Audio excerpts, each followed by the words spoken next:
Selamat datang di Sisi Gelap, tempat di mana kita menjelajahi cerita-cerita misteri dan keajaiban yang tersembunyi di balik kegelapan.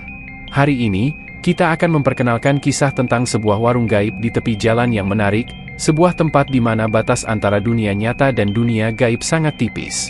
Ikuti dengan seksama, karena kita mengungkap misteri di balik warung gaib tepi jalan, di mana satu pengendara ojek online terjebak dalam sebuah perjalanan yang mengubah hidupnya selamanya.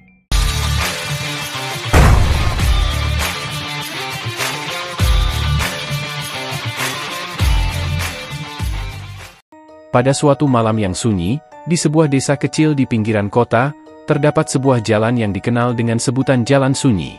Jalan ini jarang dilalui kendaraan, dan penduduk setempat sering memperingatkan agar tidak melewati jalan tersebut setelah matahari terbenam.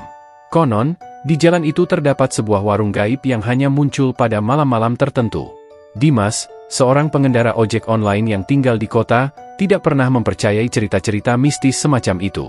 Suatu malam, ketika ia sedang mencari penumpang tambahan untuk menambah penghasilannya, Dimas memutuskan untuk mencoba rute yang tidak biasa dan melewati Jalan Sunyi.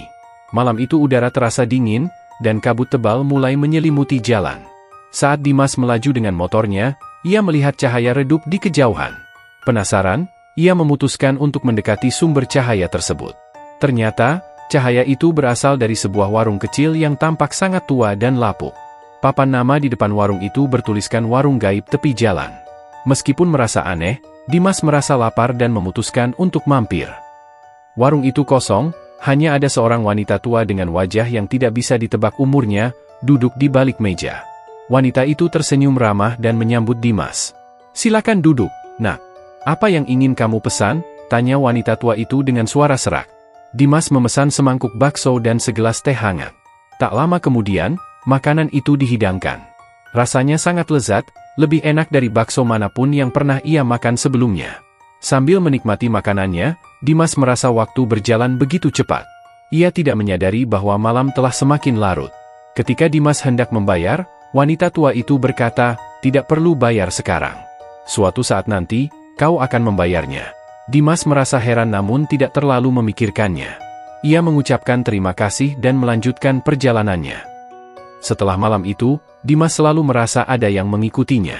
Setiap kali ia melewati Jalan Sunyi, ia merasakan hawa dingin yang menusuk tulang dan mendengar bisikan-bisikan aneh. Puncaknya terjadi ketika suatu malam, Dimas menerima pesan dari aplikasi ojek online untuk menjemput penumpang di sekitar Jalan Sunyi. Dengan perasaan tidak nyaman, Dimas mengikuti rute yang ditunjukkan. Sampai di tujuan, ia tidak menemukan siapapun, hanya warung tua yang sama seperti malam itu. Wanita tua itu keluar dan menyapa Dimas. "Saatnya kau membayar, Nak," katanya dengan senyum yang sama. Seketika itu, Dimas merasakan tubuhnya kaku dan pandangannya menjadi gelap. Ketika ia membuka matanya, ia tidak lagi berada di warung itu. Ia berada di tempat yang asing, penuh dengan bayangan gelap dan suara-suara menakutkan. Dimas baru menyadari bahwa warung gaib itu telah menjeratnya. Cerita tentang Dimas dan warung gaib itu menyebar di desa dan kota sekitarnya. Penduduk setempat semakin yakin untuk menghindari Jalan Sunyi pada malam hari. Konon, sesekali terdengar suara motor dan teriakan seseorang di tengah malam yang sunyi, menandakan ada jiwa lain yang telah terjebak di warung gaib tepi jalan.